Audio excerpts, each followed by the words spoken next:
Então,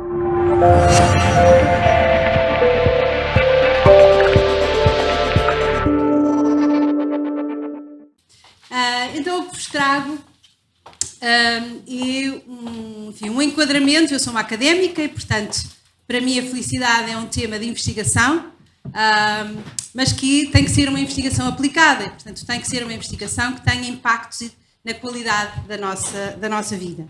E, nesse sentido, vou fazer-vos um bocadinho uma visão, trazer-vos uma visão geral sobre alguns elementos fundamentais que a ciência já nos tem ajudado a perceber, que são fundamentais na construção da felicidade e na compreensão da felicidade, e também, em simultâneo, porque é que neste momento eu coordeno uma cátedra da Unesco em Educação para a Paz Global Sustentável, e porque é que depois de 20 anos a trabalhar estes temas, comecei no otimismo, faz 20 anos que publiquei o livro Educar para o Otimismo, não sei se alguém alguma vez leu, há aqui alguém que conhece, ok, boa, 20 anos, 20 edições, e portanto já com a preocupação de estudar temas positivos. Não é fácil nas universidades escolher investigar temas pela positiva, há uma certa resistência, considerando que é menos rigoroso ou é mais difícil ser rigoroso a estudar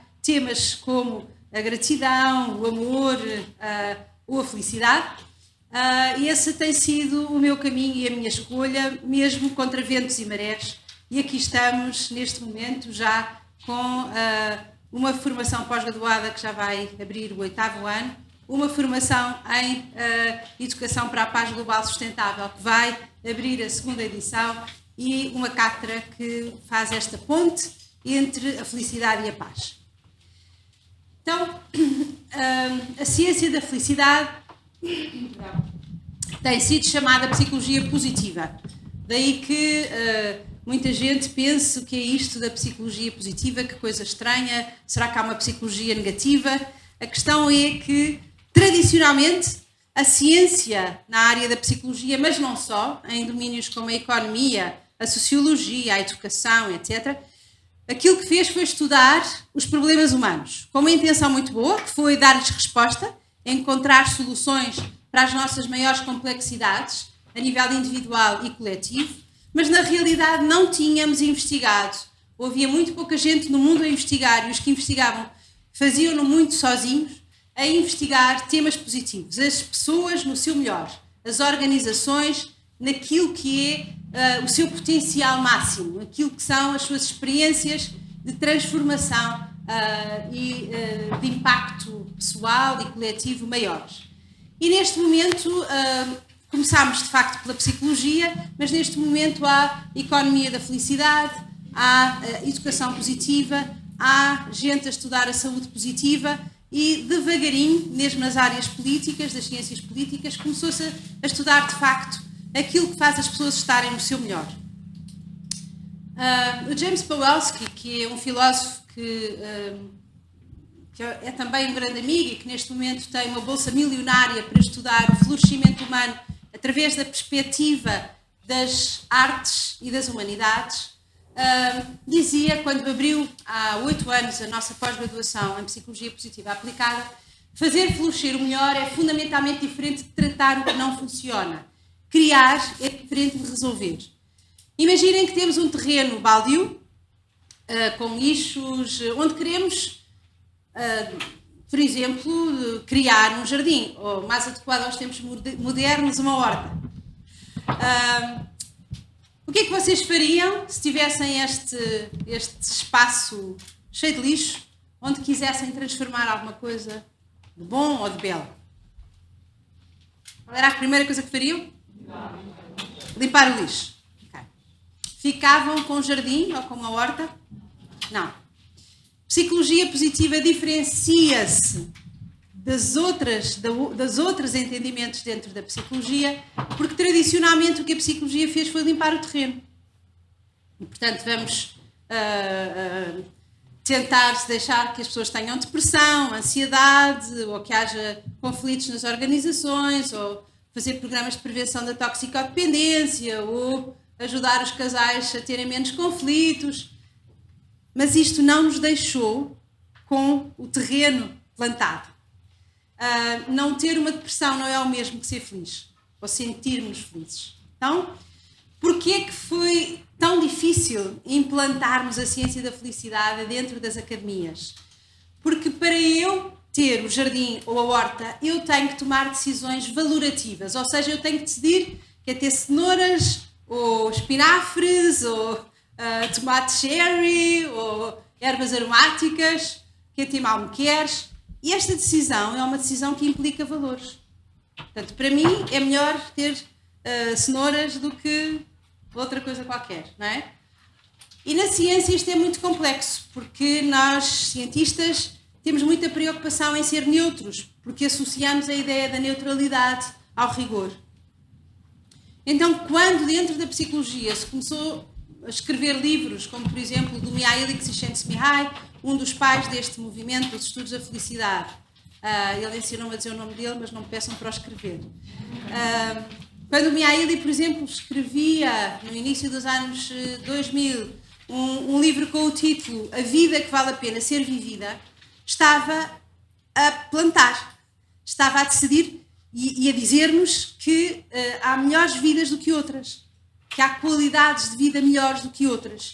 E isto tem uma grande resistência dentro dos modelos mais considerados, enfim, dedicadamente mais neutros dentro da investigação científica.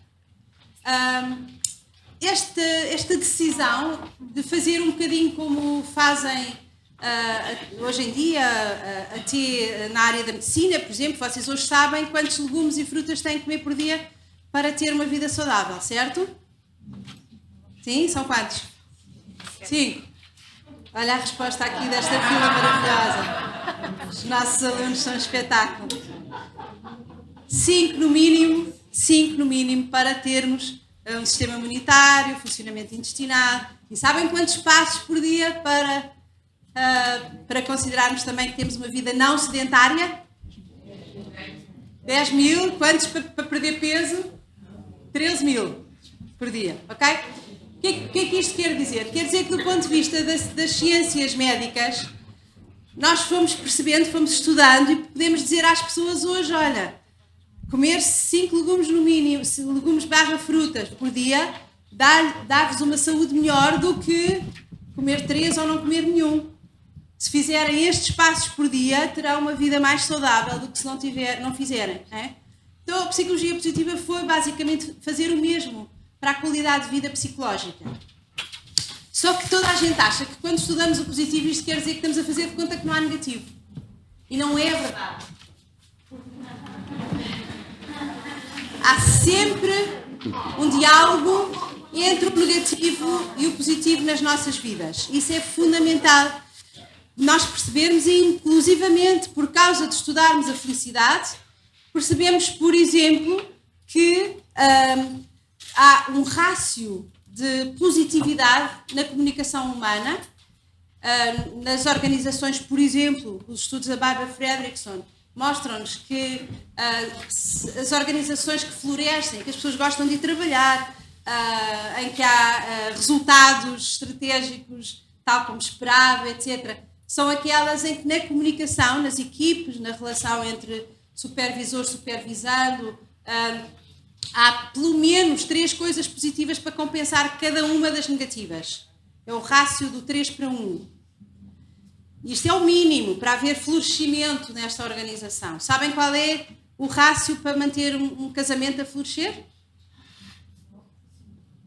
Pronto, a ideia de que há de ser mais do que nas empresas já está, não é? Mas também não é preciso tanto.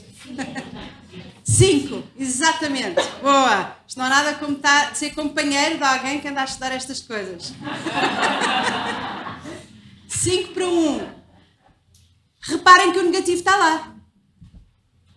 Não estamos a fazer de conta que ele não está. O que descobrimos foi que ele tem tanto peso na nossa vida, é tão mais importante, é tão mais impactante, damos tanto mais atenção ao que não nos corre bem, que fomos descobrindo o que é que precisávamos de fazer e quanto é que precisávamos de fazer para o sobrecompensar. Okay? Então, se quisermos um casamento a florescer, pronto, logo à noite, ou daqui a bocado, quando forem para casa, se chegarem a casa e disserem aos vossos companheiros ou companheiras: esqueceste de comprar leite nunca te lembras do que eu te peço. Já sabem, se quiserem um casamento a florescer, têm que dizer, mas obrigado pela mensagem que me mandaste à hora do almoço. Foi tão bom ficares a tomar conta das crianças para eu poder estar no congresso. Obrigado por teres baixado o tampo da sanita. Fica-te tão bem essa camisola. Por exemplo, adoro o teu sorriso à minha chegada à casa. Sim.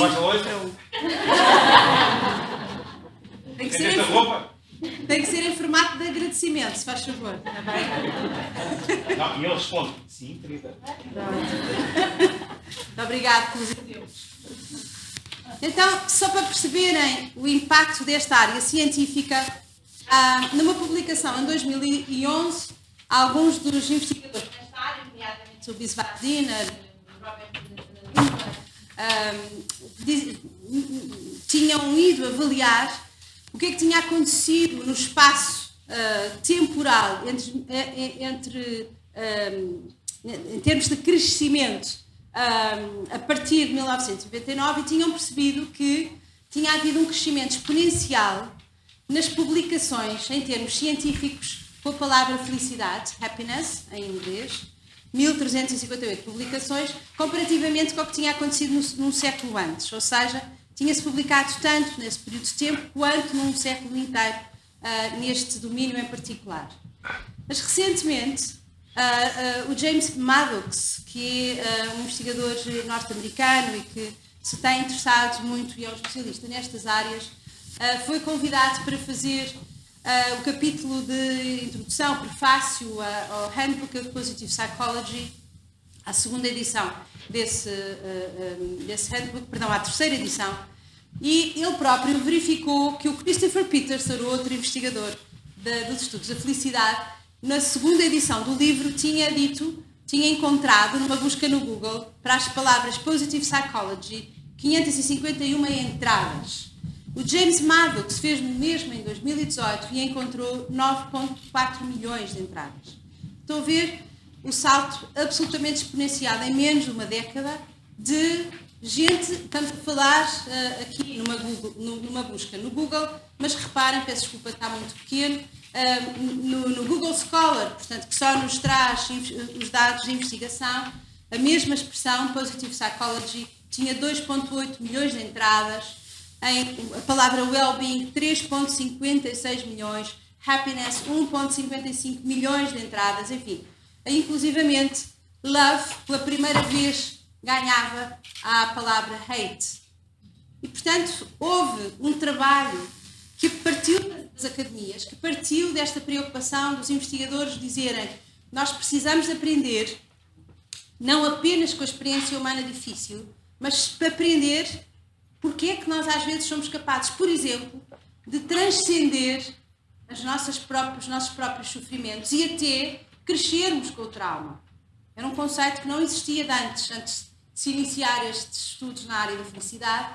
Conhecíamos todos e havia muita investigação sobre o stress pós-traumático. Mas ninguém tinha estudado que pessoas que passam por trauma, para além de viverem stress, também podem ter crescimento. E de repente começámos a estudar pessoas que vivem em situações de doença, por exemplo, que superaram ataques cardíacos, ou estudos que eu coordenei em Portugal com crianças com doenças que ameaçam a vida, como doenças oncológicas, ou crianças institucionalizadas que tiveram que ser retiradas da família, e fomos entrevistadas à procura desta visão, se elas consideravam que tinham crescido, se tinham desenvolvido como seres humanos por causa de passarem por coisas tão difíceis. E muitas delas disseram-nos que sim. Tinham refeito a sua hierarquia de vida, já não se chateavam com as coisas do dia-a-dia, tinham percebido que não valia a pena chatearem-se com coisas que não interessavam nada. Tinham ficado elas próprias absolutamente tocadas pela maneira como tinham sido cuidadas e tinham ficado com mais vontade de cuidar, de serem elas a tratar também dos outros. Que algumas delas nos falavam até do ponto de vista da espiritualidade, tinham começado a pensar o que é que queriam fazer com a sua vida, que sentido é que a vida delas tinha que ter. E isto são indicadores daquilo a que hoje chamamos o crescimento pós-traumático e que tem sido estudado, inclusivamente em áreas tão complexas como os sobreviventes, por exemplo, de ataques como as Torres Gêmeas. Okay? Então, houve um movimento que nos foi mostrando que alguma coisa estava realmente a acontecer e a atrair as pessoas para estes conceitos, em particular na investigação científica, e só para verem também, em 2018, havia 1270 livros que tinham ou a palavra well-being, ou psicologia positiva, ou felicidade, muitas vezes com sobreposição destes títulos, porque, de facto, do ponto de vista dos domínios científicos, estas áreas muitas vezes se complementam. Não é para lerem, é só para terem uma ideia da quantidade de jornais científicos sobre os estudos da felicidade. E neste momento já há mais do que os que havia em 2018. Quando, nos anos 70, o Edward Diener começou a querer publicar em revistas científicas sobre a felicidade, não lhe aceitavam os artigos se tivessem a palavra felicidade no título. Eram rejeitados liminarmente, considerando aquele aspecto que há pouco vos dizia, que isto não é científico, não é possível estudarmos uma experiência que é tão subjetiva. E é extraordinário que hoje, 40 anos depois, tínhamos tantos jornais científicos só dedicados ao estudo do bem-estar e da felicidade. Trago-vos alguns dos autores que gostaria, que foram, de alguma maneira, os precursores deste domínio. Este é o senhor que eu há bocadinho disse o nome complicado, o Mihaly Csikszentmihalyi. Vão ver ali, imaginem a dificuldade em escrever aquela palavra.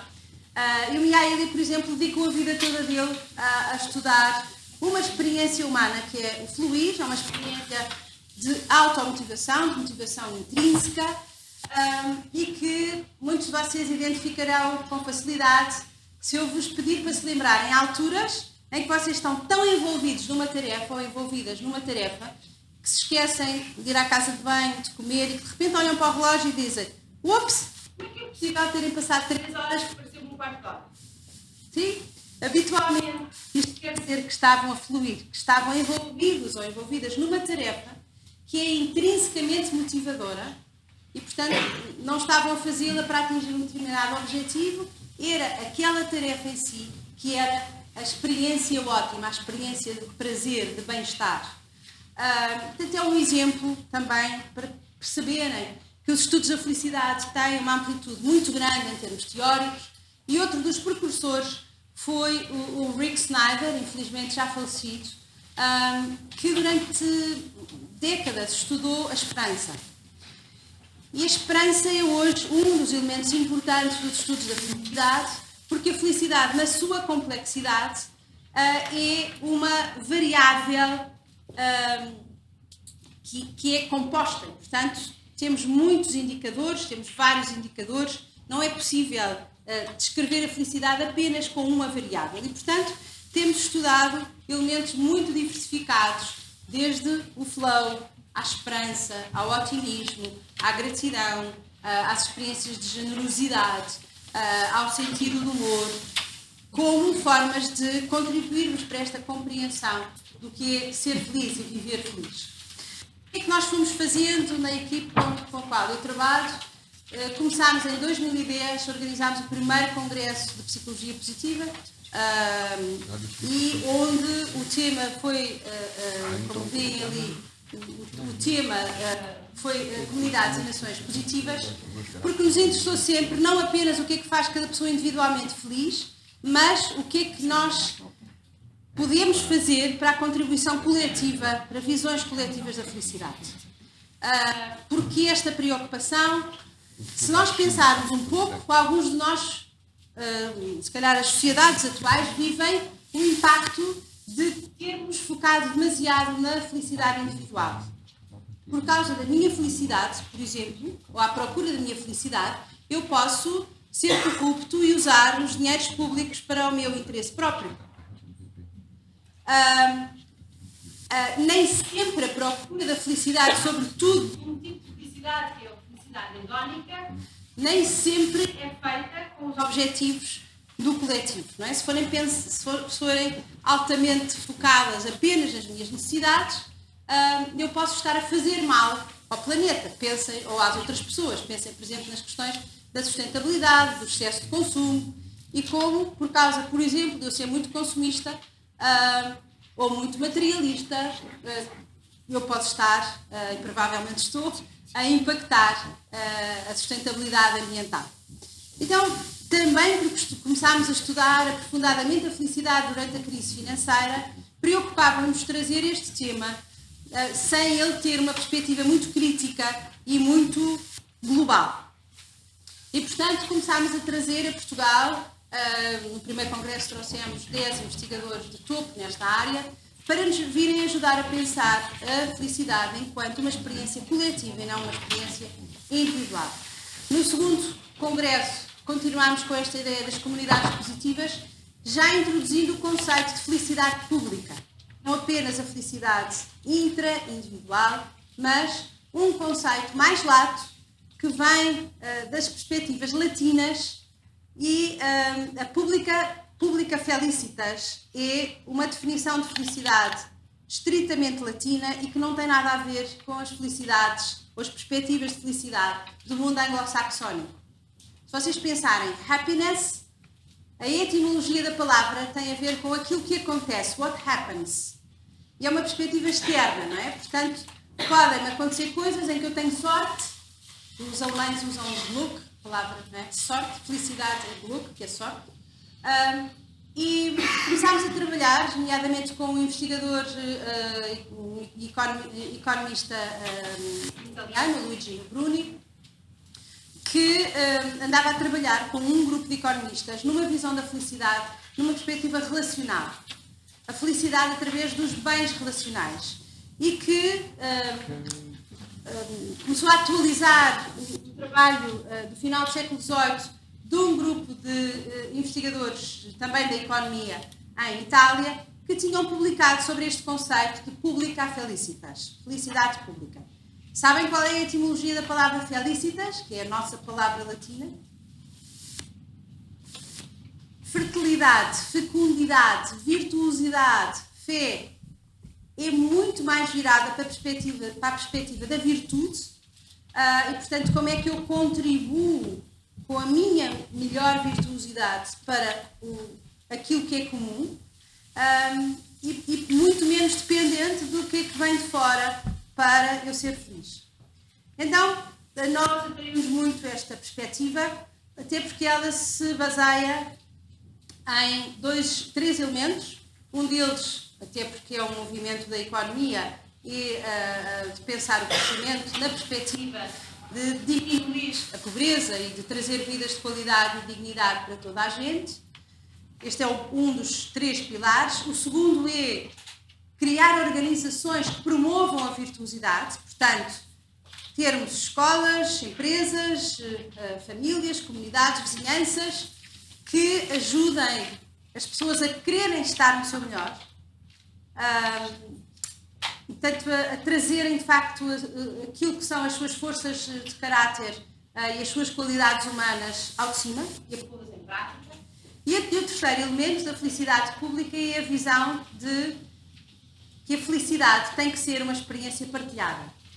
Que eu não deverei poder ser feliz se o meu vizinho do lado, se o meu marido, se o meu colega não for.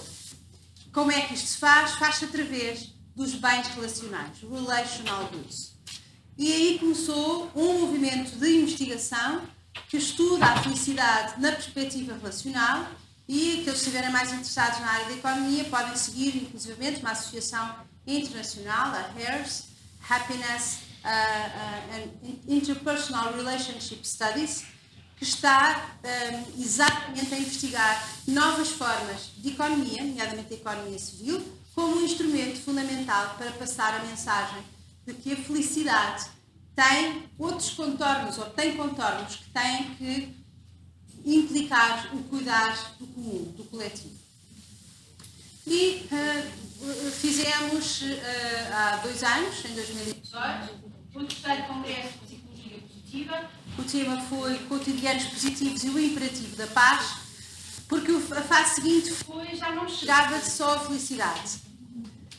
Mesmo numa perspectiva pública, precisávamos ainda de ir um bocadinho mais longe. E a paz é uma palavra também gasta, eu diria, como a felicidade. São palavras que hoje podem ser entendidas. Por exemplo, se nós formos para uma organização tentar vender uma formação sobre felicidade, quem está aqui que já tentou fazer isso, sabe que pode não ser fácil. E, portanto, há palavras que nós gastamos do ponto de vista também social, não é? Que perderam o sentido e o significado.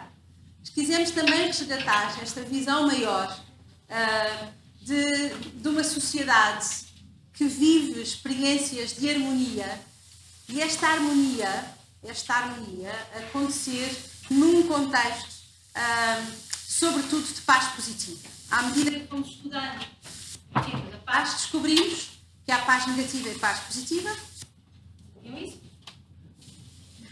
A paz negativa é não termos conflitos, ou resolvermos e gerirmos os conflitos, ou prevenirmos os conflitos, mas isso não chega, mais uma vez, para estarmos bem. E a paz positiva é aquela que está centrada na perspectiva de promover a justiça, a igualdade, seja de género, seja na distribuição dos recursos, seja... é aquela que está ligada à educação, é uma educação de qualidade para todos. É aquela que está ligada às questões da sustentabilidade ambiental. É aquela que cria vidas dignas para toda a gente. Então, obviamente que há aqui uma relação profunda entre felicidade e paz, nomeadamente nesta perspectiva de felicidade pública, e porque nós, em estudos feitos na área da felicidade, quando perguntamos às pessoas como é que elas definem felicidade, muita gente a define usando a palavra harmonia. Estar em harmonia ou em equilíbrio comigo ou com os outros, nas relações interpessoais. Fizemos um estudo com 70 pessoas que vivem em condições de pobreza em Cabo de Peixe, nos Açores, que já foi a freguesia mais pobre da Europa. E nestas entrevistas, quando pedimos às pessoas que nos definissem felicidade, já percebi que não preciso de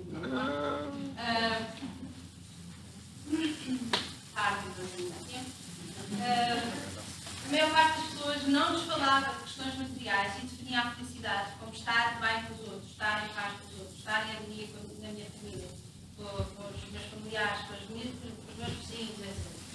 Fizemos recentemente um estudo, temos parte de uma rede internacional que está a estudar a esperança, o barómetro da esperança, e, por exemplo, aquilo que as pessoas nos disseram no final de 2018, que é a sua maior esperança para 2019, foi exatamente dizerem-nos que esperam encontrar e conseguir mais harmonia, mais equilíbrio entre as várias áreas da sua vida, mais equilíbrio consigo mesmo. Então, há aqui, de novo, sobreposições, os académicos separam tudo em caixinhas, não é? Mas quando nós perguntamos às pessoas diretamente como é que é nas suas vidas e com as suas vidas, percebemos que há, obviamente, os domínios estão profundamente interligados e que quando nós queremos aumentar, promover a qualidade de vida das pessoas nesta perspectiva, alguns dos elementos fundamentais são comuns. Preciso de ajuda em termos de tempo, não vi as horas antes de começar. Alguém precisa bastante Obrigada. Outro tema que nos tem interessado foi a promoção do bem-estar no contexto das universidades. É um problema muito grave hoje. Os indicadores na área da saúde mental são muito preocupantes. E quem diz no ensino superior diz na educação em geral e em especial porque hoje vivemos momentos em que a pressão para o desempenho, para os resultados, faz com que a primeira pergunta que me fazem nas aulas na universidade, quando começo uma cadeira nova, qual é a primeira pergunta que os alunos me fazem? Como é que vai ser a avaliação? Então, recuso a falar da avaliação nas primeiras aulas. E, portanto, já não estamos a aprender por prazer, já não estamos a aprender por paixão, já não estamos a aprender porque temos uma curiosidade enorme em conhecer o mundo. Estamos a aprender porque criámos condições para apenas nos focarmos naquilo que é o resultado final do nosso trabalho. E esse aspecto faz com que haja um aumento brutal de doença mental, nomeadamente as duas grandes doenças do século, a ansiedade e a depressão. Eu vou muito às escolas, tenho projetos nas escolas, e a quantidade de alunos com ataques de pânico neste momento é uma coisa absolutamente inacreditável e assustadora. Portanto, estamos a trabalhar, nomeadamente criando nas escolas centros de promoção do bem-estar, como criámos na minha própria faculdade, que coordeno um centro de bem-estar, e aqui reunimos em Borba o apoio da Câmara Municipal, quisemos descentralizar, e temos aqui reitores de universidades de todos os continentes, desde a África do Sul à Nova Zelândia, até era uma reunião sob convite, de pessoas que estão no mundo muito preocupadas com a questão da promoção do bem-estar das suas universidades. E temos vindo a fazer muitas ações, todas elas abertas e gratuitas. Portanto, há outra preocupação aqui, que é levar às pessoas aquilo que é a ciência, e desde programas de antigos alunos nossos da pós-graduação em Psicologia Positiva e colegas da Universidade, da Faculdade de Medicina, sobre programas de aprendizagem da felicidade e da paz, até o Congresso aqui na Universidade de Lisboa, com parceiros internacionais, fizemos o H20, portanto, há uma semelhança do G20, 20 países que vieram com os seus governantes, ministros, para conhecer os dados da felicidade e saberem como é que se aplicam às políticas públicas, ou práticas mais meditativas, contemplativas, que para algumas pessoas também podem ser o ponto de partida para depois serem capazes de levar paz e bem-estar aos outros. Nesse sentido, criámos então há 8 anos o Executive Master em Psicologia Positiva Aplicada, que tem sido um sucesso, e este ano temos uma turma absolutamente excepcional, muito bem representada, e que vocês vão ouvir daqui a bocadinho a fazer apresentações dos seus projetos. Mas por causa desta formação, temos neste momento 180 pessoas formadas em Portugal a levarem os estudos da felicidade, fundamentados na ciência, para as áreas mais diversas que vocês possam imaginar, com projetos absolutamente excepcionais, com populações vulneráveis, em contexto de organizações, em centros de saúde e unidades de saúde familiares, em crianças institucionalizadas, ou junto de direções de empresas, para começar de cima para baixo a introduzir alguma mudança também nestas áreas. Fomos trabalhando e interessa-nos cada vez mais então este conceito da felicidade pública, e por isso trazemos a Portugal todos os anos vários investigadores especializados nesta área. Fazemos sempre aulas abertas, ainda ontem tivemos uma, abertas ao público, e temos gente a vir da Holanda, da Inglaterra, da França, da Dinamarca, da Espanha, ok? E portanto os nossos queridos alunos que estão aqui hoje, um subgrupo da nossa turma, têm tido com certeza este prazer que eu tenho todos os anos de celebrar quão rico é ter em Portugal alguns dos maiores investigadores que nos ajudam a perceber a cada momento o que é que há de novo nestas áreas.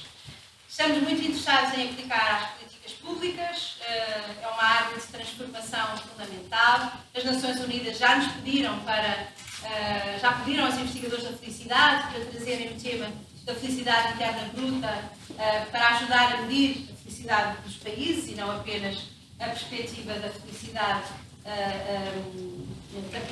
do gross, ajuda-me, do GDP, como é que isto se diz em português? PIB, não é? Felicidade interna bruta, mas para não termos apenas avaliados a qualidade de vida das pessoas a partir do produto interno bruto, não é? Portanto, neste momento há muitos países do mundo com comissões a nível governamental, com ministérios que já são especificamente dedicados à felicidade e, portanto, à aplicação nas políticas públicas.